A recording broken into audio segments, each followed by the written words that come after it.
بسم اللہ الرحمن الرحیم۔ السلام علیکم۔ sirat.e.mustaqeem سعودی نیوز چینل میں آپ سب کو خوش آمدید کہا جاتا ہے۔ 15 اکتوبر 2021 کے لحاظ سے سعودی وزارت صحت نے وبائی مرض کرونا کی رپورٹ جاری کر دی ہے۔ پچھلے 24 گھنٹوں کے دوران سعودی عرب میں 48 یعنی 48 افراد کرونا کا شکار ہو چکے ہیں، جبکہ 42 افراد صحت یاب ہو کے اپنے گھروں کو بھی روانہ ہوئے۔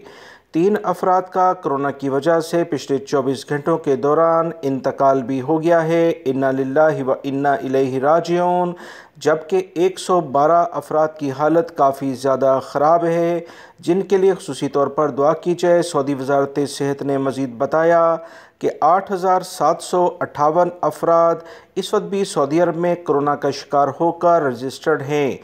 سعودی عرب کی تازہ ترین خبریں جاننے کے لیے میرے چینل کو دیکھتے رہیں۔ ویڈیو لائک کر کے شیئر بھی کیجیے گا۔ السلام علیکم۔